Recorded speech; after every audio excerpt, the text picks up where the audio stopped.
बोलिए श्री प्राणनाथ प्यारे की जय। बोलिए श्री सद्गुरु महाराज की जय। धाम के धनी आपकी सदा।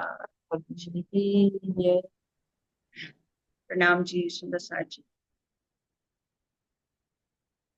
बड़े महाराज जी की बहुत बहुत मेहर है हम सभी सुंदर साथ पर, जो हम दिन प्रतिदिन उनकी जीवन यात्रा में उनके संग संग हैं। उनके तो अनुभव महाराज जी सुना ही रहे हैं, और कितने सुंदर भाषा में, जैसे कोई मोती ही पिरो कर रख दिए। और एक एक वाक्य महाराज जी का, एक एक भाव, एक एक प्रसंग ऐसा लग रहा है जैसे वो हमें ही सिखापन देता हो। कल की बीतक में भी जो भाव, एक ठाकुर जी थे, उनका वैराग्य जो चरम सीमा पर आ गया था, और कैसे महाराज जी जब छोड़ के गए सबको रोता हुआ, तो उनका भी दिल कितना भर आया। ये प्रेम की बात बताई उन्होंने। और जो ठाकुर जी थे उनके अंदर कितना वैराग्य था। जो वैराग्य होता है तब उसको कुछ भी दुनिया अच्छी नहीं लगती। कितना रोया गिड़गिड़ाया, महाराज जी के साथ ही जाना चाहता था। तो आज की बैठक का आरंभ हम, हमारी प्यारी सखी पूनम सखी हमारे संग है। पूनम, पूनम ने ज्वाइन किया क्या? हाँ जी हाँ जी। प्रणाम जी। प्रणाम आ रही है प्रणाम जी पूनम से प्रणाम। हाँ, प्रणाम जी। पूनम सखी आ गई, मैं इसी का इंतजार कर रही थी। आज हमारी पूनम सखी बहुत बहुत प्यारी सखी है, नेपाल सुंदर साथ है, और वेस्ट बंगाल में अभी रहते हैं, अलीपुर द्वार, वेस्ट बंगाल। और राज्य के प्रति इनके जो प्रेम है, इसकी जो निष्ठा है, मेरा तो दिल करता है उसके आगे नतमस्तक होने के लिए। क्योंकि आप देखो, पूरा दिन ये अपना प्रोफेशन है इसका, पार्लर है इसका, तो पूरा दिन ये अपने कस्टमर्स के साथ रहती है। फिर 8 से 9 हमारी एक मीटिंग होती है, तो उसमें सबसे पहले ये हाजिर होती है। इसको भजन बोलने की सेवा मैक्सिमम यही करती है। और उसके बाद 9 से 9:30 इसने एक अपना नेपाली सुंदर साथ का भी ग्रुप अभी शुरू किया, इसने और चंद्रा ने, दोनों ने। और 9 से 9:30 ये उनको एजुकेट कर रही हैं वाणी चर्चा के साथ। ये उनको गीता के माध्यम से सुंदर साथ को जोड़ रही हैं। ये मुझे इससे सीखना है, बल्कि क्योंकि आपके जो हस्बैंड हैं वो भी शास्त्री जी हैं, तो वो सुंदर साथ ही हैं ये लोग, और उनको भी गीता का अच्छा ज्ञान है। तो ये लोग गीता के माध्यम से कैसे सुंदर साथ को जोड़ रहे हैं, और नए सुंदर साथ इनके साथ आ रहे हैं, ये बहुत सीखने की बात है। तो ये हमारी दोनों सखियां बहुत बहुत धनी की लाडली सखियां हैं।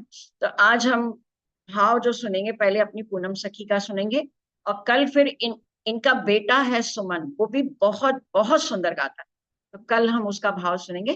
तो आज की बैठक हम पूनम जी के भाव से आरंभ करते हैं। आओ पूनम सखी बोलिए। प्रणाम जी।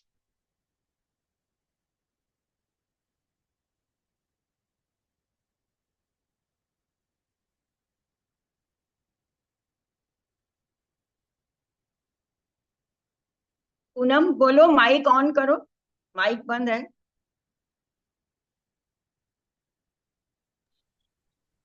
बोलिए श्री प्राणनाथ प्यारे की जय। छत्रसाल महाराज की जय। आज हाँ तो छत्रसाल कितना जयंती शुभ है। है।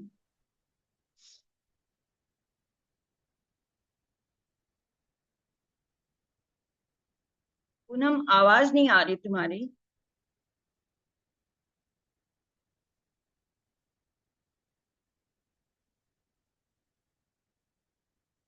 आवाज आ रही क्या चंदना? पूनम की आवाज मुझे नहीं आ जी। रही है।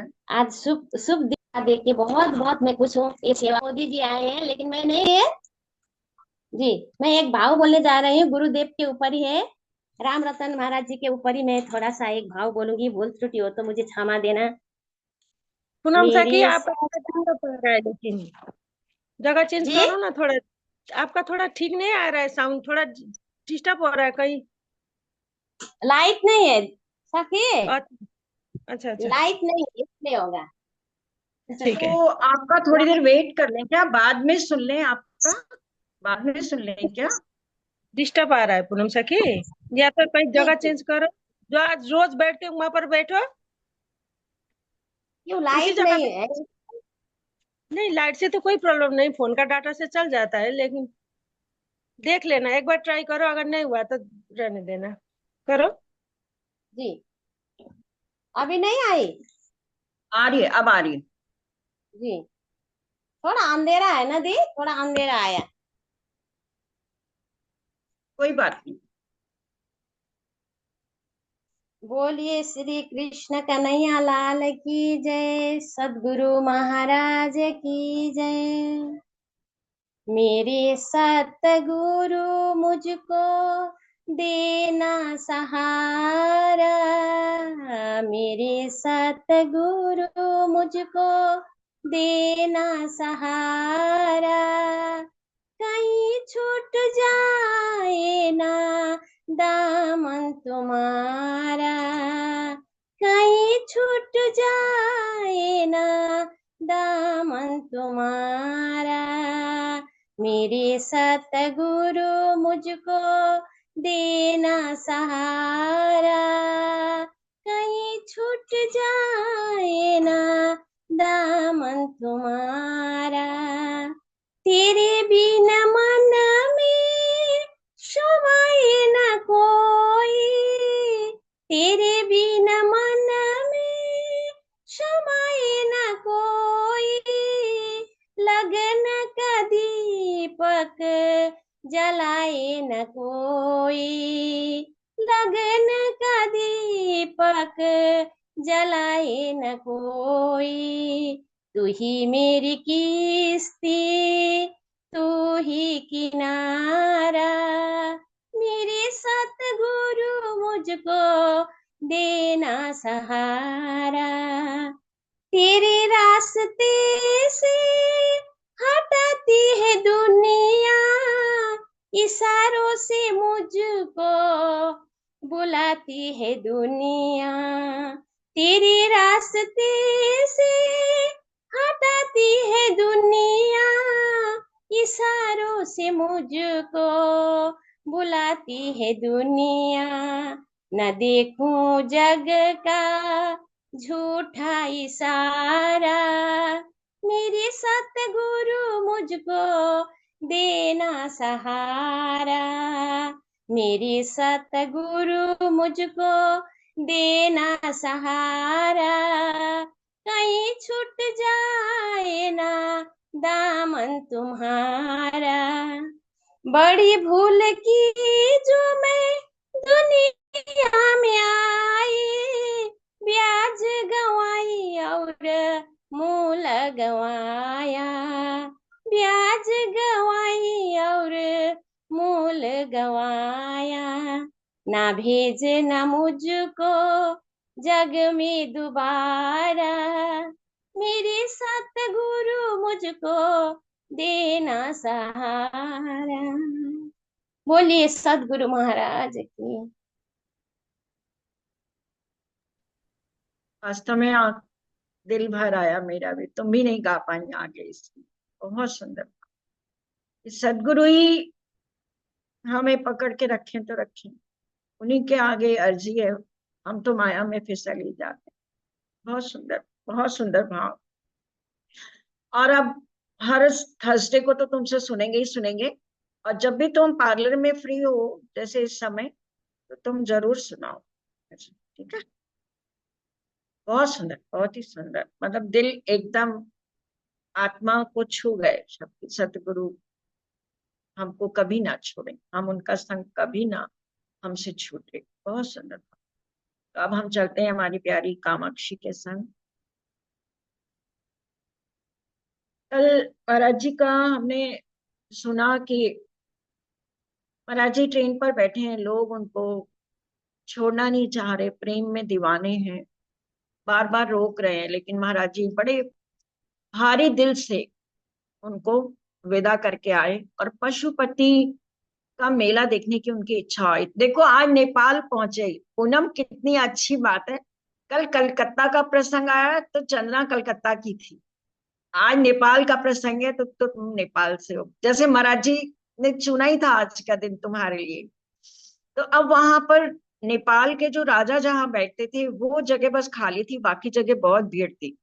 तो महाराज जी के प्रयास से वहां पर जगह मिल जाती है और सब साधु लोग बहुत आराम से मेला देखते हैं। और अगले दिन क्या होता है कि सारे साधु महात्माओं को राजा रानी दान दे रहे थे।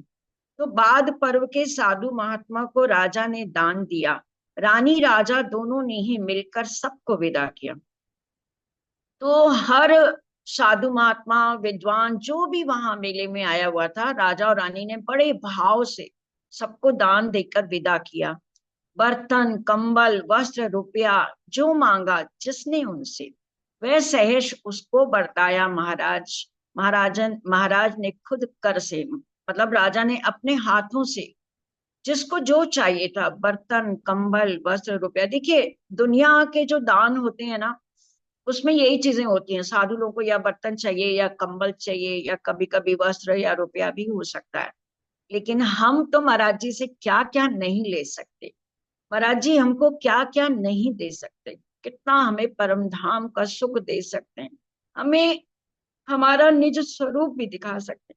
लेकिन हम अपनी झोली इतनी छोटी रखते हैं कि बर्तन, कंबल, वस्त्र, रुपया जैसे वो फकीर लोग मांगते हैं, उनको जिनको समझ नहीं है वो दुनिया की ही चीजें मांगते हैं। अब तो उनके दरबार पे जाके वैसा ही आचरण करते हैं। हमें और इनमें कोई मुझे फर्क नहीं लगता।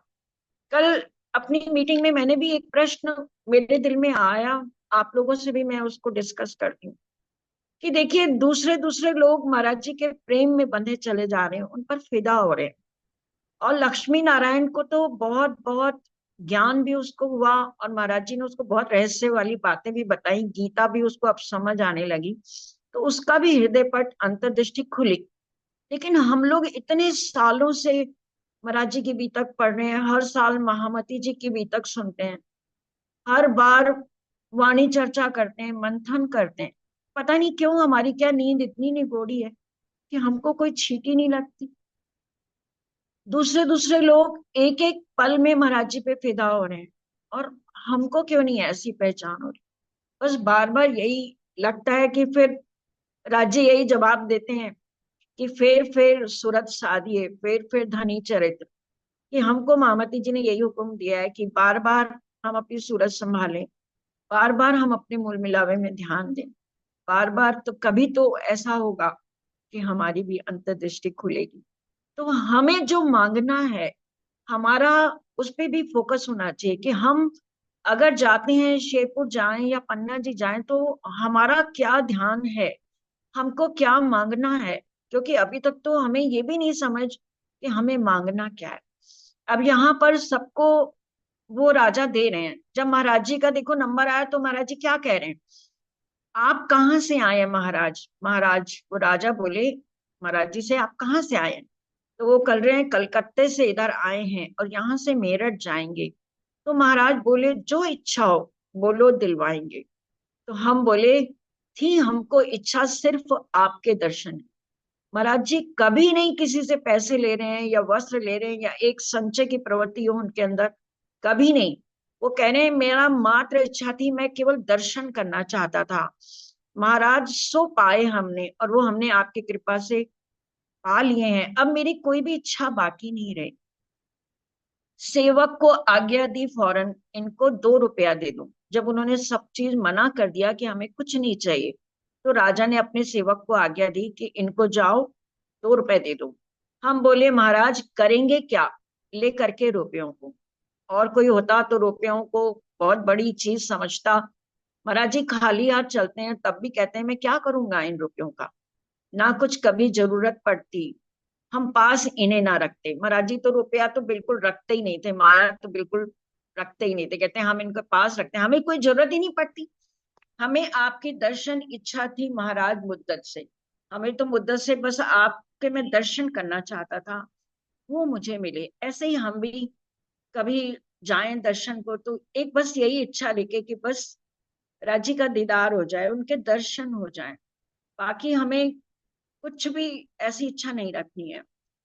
तो महाराज बोले अच्छा, इन तीनों मूर्तियों का ध्यान रखा जाएगा तब तक जब तक है सीमा के दरमियान।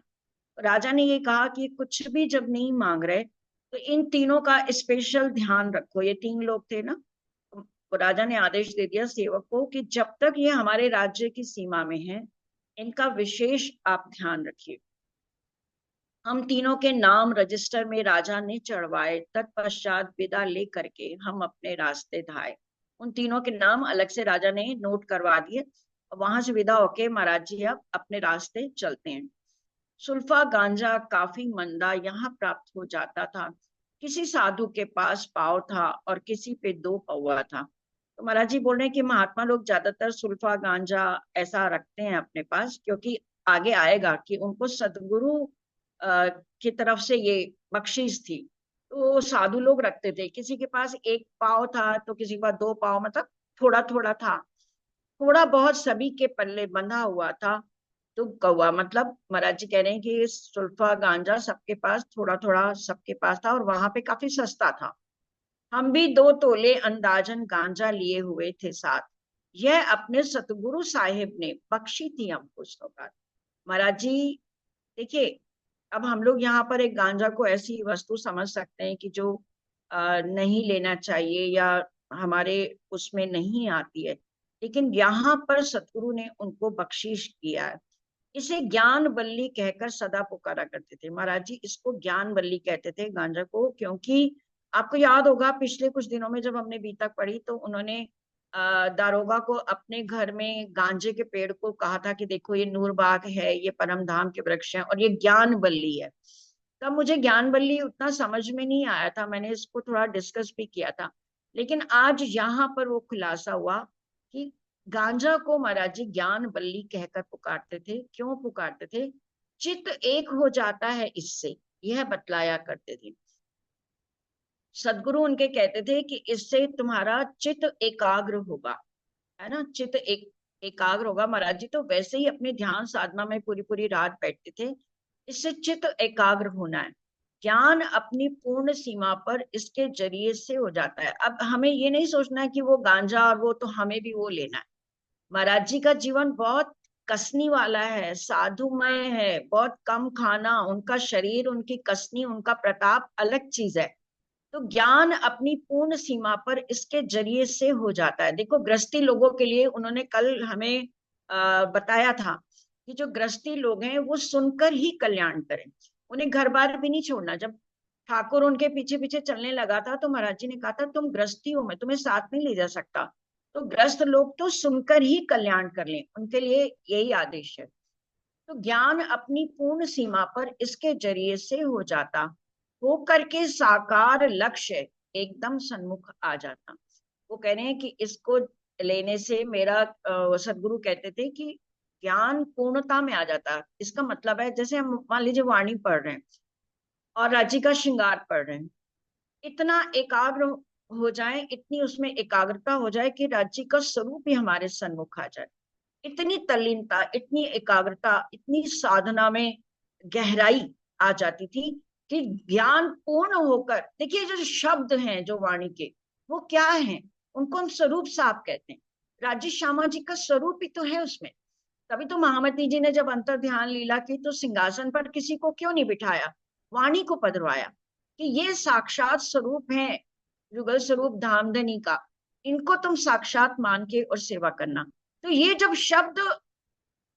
शब्दों की जब हम गहराई में जाते हैं ना, कभी सागर ग्रंथ में जाएं, नूर सागर, नीर सागर, शीर सागर, रूहों की शोभा श्रृंगार का सागर, तो देखिए कैसे कैसे ना अपने दिल में भी वो शोभा खड़ी होने लगती है, क्योंकि हम भी स्वयं को परातम में स्थित होकर देखने लगते हैं।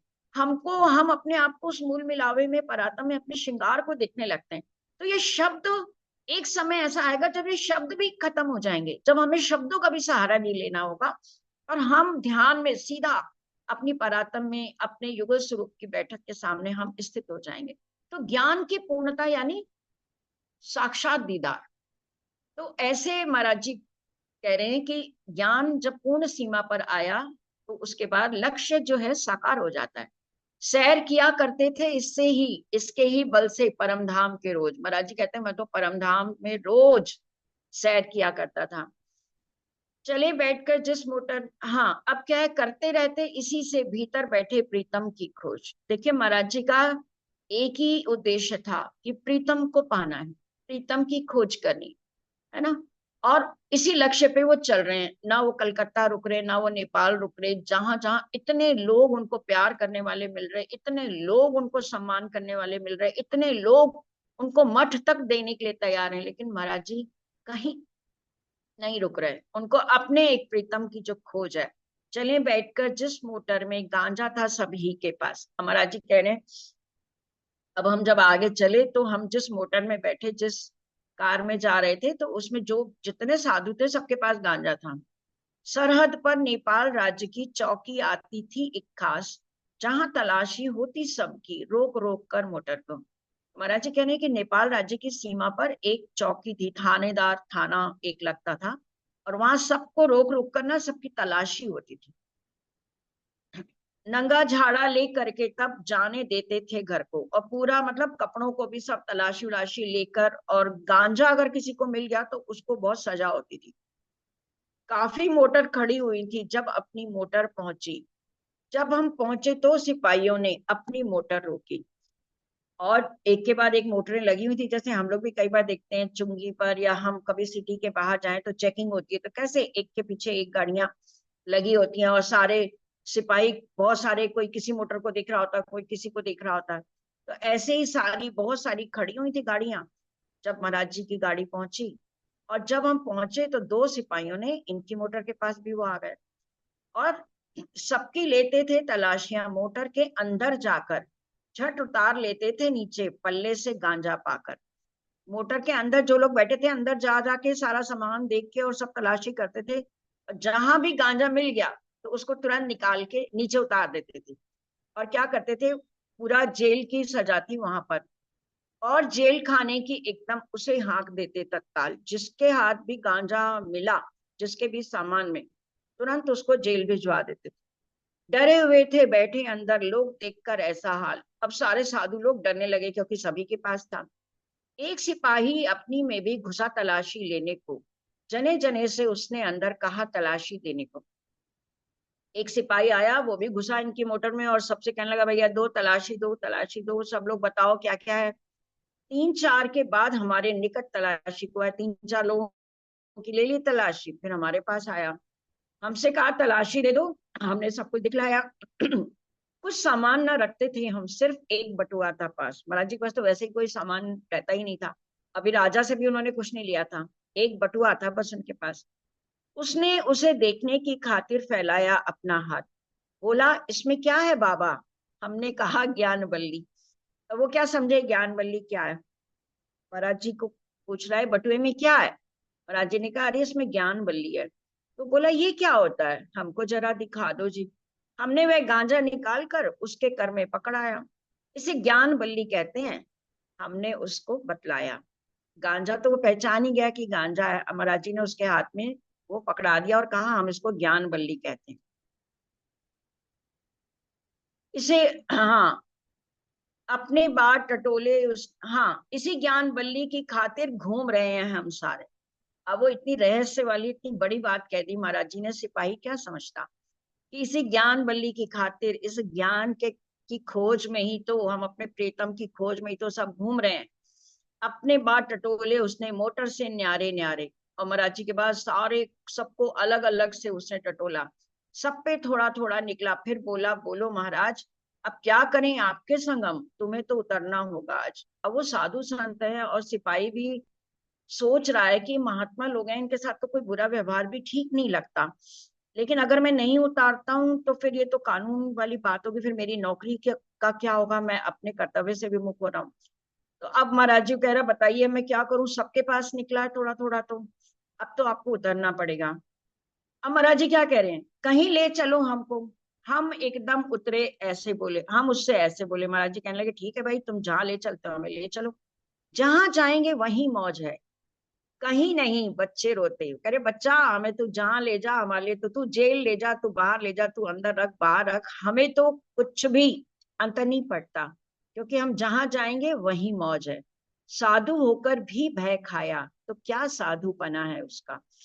हम साधु होकर, महात्मा होकर, ज्ञान तक पहुंचकर अगर हम निर्भीक ना हो पाए, और अगर यही लगा रहा कि हम वहां जेल में जाएंगे तो क्या व्यवहार होगा, तो क्या, तो इसका मतलब हमारे अंदर वो डर भय, वो गुण इंद्रियों से अभी हम परे नहीं हुए हैं। तो महाराज जी कह रहे हैं ऐसा साधु क्या, साधु को तो हर हाल में खुश रहना चाहिए। साधु जो होता है हर हालत में वो खुशी खुश रहता है। उसने कुछ सोचा सुन करके, अब उसने जब ये कह दिया महाराज जी ने, चलो भाई हमको तो मौजे ही मौजे हैं, जहां चाहोगे वहीं खुश रहेंगे। अब वो सोचने लगा कि इनको क्या ही करूं ले जाकर। तो उसने सोचा इनको मैं छोड़ दूं। तो उसने बोला एक शर्त पर छोड़ सकूंगा, अगर दुआ दें मुझको आप। मैं आपको एक शर्त पे छोड़ सकता हूँ, क्योंकि आप फकीर हैं, महात्मा हैं और सच्चे इंसान भी हैं, क्योंकि सब कुछ सच्चाई से उन्होंने सब कुछ दिखाया भी। और अब जेल जाने की बात है तो भी नहीं डर रहे और कह रहे नहीं आप हमें ले चलो। तो वो कहने लगा बस आप सच्चे फकीर हैं तो आप मुझे बस दुआ देना, वरना सब पकड़े जाओगे और जेल भी भुगत सकते हो सब। यह मोटर छुड़वा सकता हूँ अगर दुआ दो मुझको। अब कह रहे हैं, बस आप लोग अगर मुझे दुआ दे दो तो मैं आपकी ये गाड़ी छुड़वा सकता हूँ। हम बोले यदि यह इच्छा है तो फिर हम सब मिल करके दुआ हृदय से देंगे, सब पर छुड़वा दो मोटर पहले। महाराज जी ने कहा देखो हम हृदय से दुआ देंगे, ऐसे नहीं कि ऊपर ऊपर से या शब्दों में। हम दिल से बेटा तेरे को दुआ देंगे, तेरा जो काम होना होगा वो हो जाएगा, लेकिन पहले तू हमारी गाड़ी छुड़वा। यहाँ पर महाराज जी की बातों में ना एक दो चीजें मैंने और भी देखी कि महाराज जी बहुत निर्भीक होते थे। और जैसे वो चंदन की छाप लगने की जब बात आई, तो महाराज जी ने सबका तो चंदन की छाप लगी, लेकिन महाराज जी ने कहा नहीं मुझे तो पक्की ही चाहिए, कराना हो तो कराओ, नहीं तो मत लगा। तो महाराज जी ने ना अपनी बात को भी रखा। ऐसा नहीं कि जैसे वो थोड़ा सा नर्म हुआ तो महाराज जी ने तुरंत अपनी पूरी बात रख दी कि पहले मेरी गाड़ी छुड़वाओ तब मैं आपको दुआ दूंगा। छुड़वाने से पहले कुछ नहीं मिल सकता, ये ध्यान रहे। तो ये ध्यान रखो, अगर मोटर छूटेगी तभी हम हृदय से दुआ देंगे। पहले हमें जचा दो कि हम सारे साधु छूट गए। महाराज जी कह रहे हैं पहले हमें ये पक्का कर दो कि हम सब छूट गए हैं, ये ना हो हमसे दुआ भी ले लो और बाद में जो है हमारी गाड़ी भी पकड़ी जाए। अच्छा कहकर खड़ा रहा वह, वहां और अफसर भी थे। तो उसने कहा ठीक है मैं आपको पहले छुड़वाता हूँ। तो वहां पर और अफसर लोग भी थे। जब आए अपनी मोटर पर इसे और देखे, बोले जब वो इस गाड़ी के पास आए तो बोले तो ये बाबू बोला साहब इसको देख चुका हूं मैं, कुछ भी नहीं मिला मोटर की साहब मुझे तलाशी में। अब यहाँ पर उसने झूठ बोल दिया और अपने अफसर लोगों को कह दिया कि अरे अरे इस गाड़ी की तो मैं चेकिंग कर चुका हूँ साहब, एक एक को मैंने तलाशी ले ली है, किसी में कुछ भी नहीं मिला है, सबकी तलाशी मैंने ले ली। अफसर लोग चले गए। अब जब उनके सिपाही ने कह दिया तो वो लोग भी चले गए। बोला वह इसके पश्चात अब तो मुझे दुआ दे दो बस, रखकर मेरे सर पर हाथ। बस उसने कहा अब तो मैंने आपकी गाड़ी छुड़वा दी, अब तो आप हृदय से मुझे दुआ दे दो, बस मेरे सर पर हाथ रखकर मुझे दुआ दो। हम बोले सब साधु जनों से भाई इसे दो सब आशीष। आशीर्वाद दिया सभी ने मन से अपने विश्व बीस। सबने बहुत मन से विश्व बीस यानी मैक्सिमम हृदय की सारी भावनाओं के साथ सबने जो अब साधुओं के बिना एक क्वालिटी वो होती है कैटेगरी, जैसे 20 विश्वा 18वां विश्वा। तो जितने भी साधु थे उच्च श्रेणी के जो भी, सबने बहुत हृदय से मन से उनको आशीर्वाद दिया। और क्या कहा, जीवन में तुम सुखी रहोगे, होए तरक्की सर्विस में, तुम हमेशा सुख रहो, तुम रहोगे। ये आशीर्वाद दे दिया और जब महाराज जी ने दे दिया तो वो तो रहना ही था उसको। और तुम्हारी सर्विस में भी तरक्की हो। सबसे सर पर हाथ फिराया, मोटर चल दी इतने में, और सबसे उसने अपने सर पे हाथ फिराया यानी आशीष ली। बहुत समझदार था वो सिपाही भी कि क्या मुझे किससे लेना चाहिए। देखो उसको ये समझ थी ये महात्मा है और बहुत सच्चे महात्मा है, तो मुझे इससे क्या लेना चाहिए। तो ये हमें भी एक बार फिर से ये बात आती है कि हमें क्या लेना चाहिए महाराज जी से। भारत की सरहद पर आकर मोटर को हमने छोड़ा, जैसे ही नेपाल बॉर्डर आ गया तो मोटर को छोड़ दिया। अब भारत की सीमा पर थे तो अब भारत की तरफ आ गए हैं महाराज जी। और आगे चल रहे हैं। अब हमने आरंभ करी, अब महाराज जी यहाँ से फिर से पैदल यात्रा अपनी आरंभ करेंगे आगे की, क्योंकि अभी तक तो मोटर में ही थे। अब महाराज जी ने आरंभ की पुनः वही पैदल यात्रा। मैदानों में लगी विचरने, पर्वत छोड़ दिए पौधे। अब लगे विचरने मैदानों में, पर्वतों में, पेड़ पौधों में, सब को से गुजरते हुए पैदल चलने लगे। मन में धुकड़ धुकड़ कुछ उपजी अपने प्रति रामानंद के, जैसे कहीं हमें मरवाया पिटवा देंगे ये महाराज। अब रामानंद के मन में थोड़ा सा महाराज जी के प्रति संशय आ गया। उसको लग रहा है कि कहीं ये महाराज हमें फंसवा ही न दे, ये हमें मरवा न दे, कहीं पिटवा न दे, ये फंसवा ही न दे। तो चाह रहे पीछा छुड़वाना हमसे रामानंद महाराज। अब महाराज जी तो समझ ही जाते थे तो महाराज जी समझ गए कि अब ये जाना चाहता है, पता नहीं किस गति में हमको पड़वा दे, भय रहता था उसको, ये भय रहता था कि पता नहीं ये किस हमको पकड़वा देंगे। कई दिनों से रामानंद कुछ सुकड़ा सुकड़ा रहता था। अतः एक दिन हमसे कह ही बैठा रामानंद महाराज, कुछ दिनों से ना महाराज जी से खींचा खींचा रहने लगा, दूर दूर रहने लगा। फिर अंत में उसने महाराज जी से कह ही दिया, अन्य नहीं, अन्य नहीं अब विचरेंगे हम, हमें आज्ञा दे दो आज। विदा हुए रामानंद हमसे, देवगिरी रहे अपने साथ। और उसने एक दिन कह ही दिया कि महाराज जी अब हम आपके साथ नहीं जाएंगे, आप हमें आज्ञा दे दो। रामानंद विदा हो गए, अब देवगिरी महाराज जी के साथ हैं। और नदी कुटकुटा के तट पर हम ठहरे, कई दिनों के बाद सिर्फ एक मंजिल बाकी, लखनऊ रहा हमसे आगे। अब धीरे धीरे चल रहे हैं, नदी कुटकुटा है उसके किनारे पर भी रुके हैं, अब लखनऊ भी पार हो रहा है। ठहरे हम उसी की नदी पर, थे हम बड़े थके मांदे। अमरा जी कह रहे, वो नदी जब आई तो हम लोग बहुत थके मांदे थे, तो अब लगा कि यहीं पर रुक जाएं। थकन उतारी राह के किया वहां विश्राम, उस नदी के पास ही पड़ता था एक ग्राम। वहां एक ठाकुर साहब जो वृद्ध आयु के थे काफी, ग्रस्त भोगने में उनके कुछ शेष रहा नहीं था बाकी। अब वहां पर एक गांव था, गांव में एक ठाकुर साहब थे जो काफी वृद्ध आयु के थे, और अब ग्रस्त जीवन उनका पूरा हो चुका था, अब वो वृद्धावस्था की ओर थे। आकर लगे याचना करने, महाराज यदि कृपा हो तो इस सेवक को भी अपनी संगति में कुछ दिन रख लो। अब देखिए आते ही महाराज जी को कहने लगा कि अब मेरा भी बुढ़ापा सुधर जाए, महाराज जी आपको अगर यदि कृपा हो तो आप मुझे अपने सेवक रख लो, मुझे अपनी संगति में कुछ दिन रख लो। हमने कहा आज्ञा लेकर घर की तब रह सकते हो, जब तक घर से नहीं छूटोगे बिल्कुल नहीं चल सकते हो। अब पहले महाराज जी हर गृहस्थी को कहते थे, भाई तुम गृहस्थी हो, तुम घर से पहले अनुमति ले लो, यदि तुम घर से नहीं छूटोगे तो बिल्कुल मैं तुम्हें नहीं ले जाऊंगा।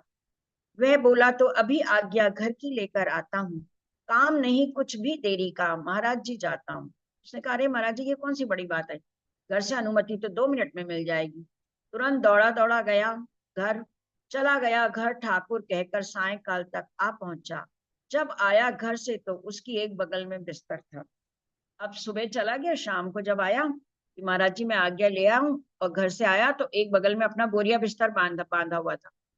अपना था प्रोग्राम रेल में चलने का, प्रातः आ गई। महाराज जी कह रहे मेरा प्रोग्राम था कि अगले दिन सुबह मैं वहां से आगे जाऊं, और ये इनके संगी हो लिए, पूरा बोरी बिस्तरा सब बांध के। अगले दिन ले आसन स्टेशन को जानिब भागे। चले जा रहे थे स्टेशन, सड़क सड़क पर हम तीनों, जब कुछ ही दूर रहा होगा हम तीनों से स्टेशन तक। अगले दिन जैसे ये लोग स्टेशन पर गए तीनों लोग, और थोड़ी दूरी पर स्टेशन जब रह गया, उस ठाकुर की बुढ़िया मिल गई, बाट जोहती थी बैठी, और उस ठाकुर की पत्नी वहां मिल गई।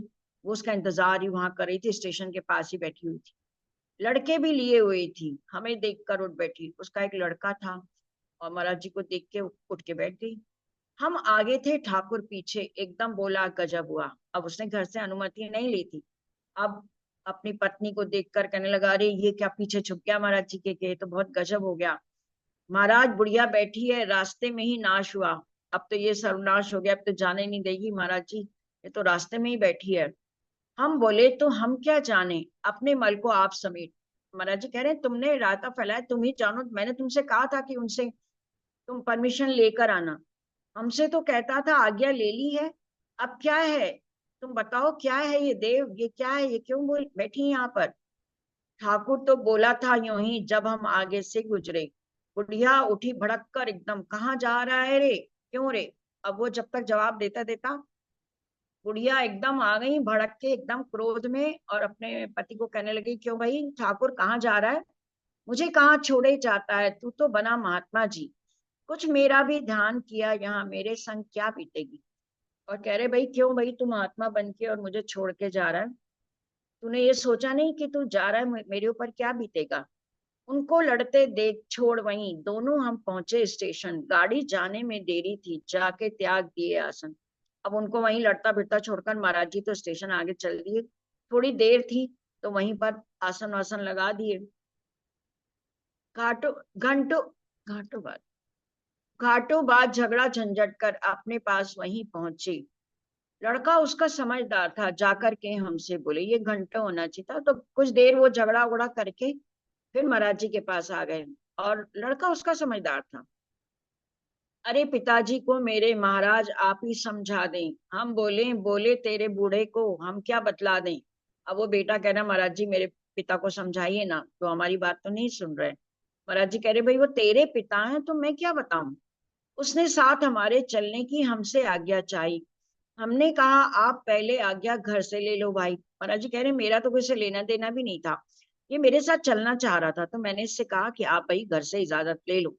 घर वाले राजी होवे यदि तो तुम इंतजाम कर लो, वरना साथ हमारे जाने का ठाकुर जी नाम ना लो। महाराज जी कह रहे, मैंने उसको बहुत मना किया था कि ठाकुर जी नाम, खबरदार मेरे साथ तो बिल्कुल मत आना, अगर तुम्हारे घर वाले राजी ना हो तुम पहले अपना इंतजाम करो।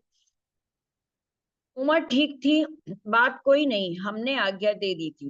भगवत भजन इसी आयु में अक्सर करते हैं भाई। महाराज जी कहने लगे, इसकी वृद्ध अवस्था को देखकर मैंने इसको ये बात कही, क्योंकि अब इसकी आयु बीत चुकी है, अब ये अपनी आयु भगवत भजन में ही लगाए तो अच्छा है, इसलिए मैंने इसको ये बात कह दी। लेकिन भैया मुझे आपके घर में शांति नहीं दिखती। महाराज जी कह रहे हैं उस लड़के से कि भाई आपकी तो माँ लड़ रही है, आपको इस उम्र में तो इसको भजन करना चाहिए, लेकिन काम वही उत्तम होता है जिसको सम्मति बतलाती। जिसका पुत्र योग्य हो करके धन भी खूब कमाता हो, उसका पिता तीर्थ यात्रा तक करने जा नहीं पाता हो। महाराज जी कह रहे हैं देखो, काम तो वही करना चाहिए जिसमें सबकी सम्मति हो, लेकिन एक बात ये भी समझो, तुम योग्य पुत्र हो, तुम धन भी खूब कमाते हो, तो अगर जिसका पुत्र योग्य है, धन भी कमाता है, और उसका बूढ़ा बाप अगर तीर्थ भी ना कर पाए तो क्या फायदा। बात बड़ी दुर्भाग्यपूर्ण है, सुख हुआ क्या संतति से, तो ऐसी संतति से क्या फायदा। बहुत दुर्भाग्यपूर्ण है, तो इसलिए ऐसे बच्चे होने से क्या फायदा, ऐसे पुत्र से क्या फायदा। वृद्ध अवस्था में भी जो ना निकल सके इस गृहस्थी से। लड़का बोला, महाराज जी मैं बाधा नहीं डाल रहा, आप हमारी माँ को समझा दो, ये अच्छा होता। अब लड़का तो समझदार था, जाने दे रहा था, पर वो कह रहा मेरी आप बस माँ को समझा दो।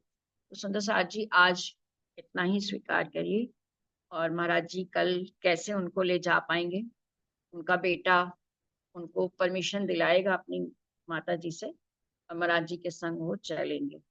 तो देखिए कैसे कैसे गृहस्थी लोग भी वैराग्य में आकर महाराज जी के संग, मेरे को तो लग रहा हम लोग कहाँ थे, हम लोग के बिस्तर कहाँ थे, ऐसा बहुत बार लगता है। इतने लोग हैं सब छोड़ के, ये हम देखो मामती जी की भी तक में सबने छोड़ा। चलिए कभी जब समय आएगा। बोलिए श्री प्राणनाथ प्यारे, बोलिए श्री सत्य।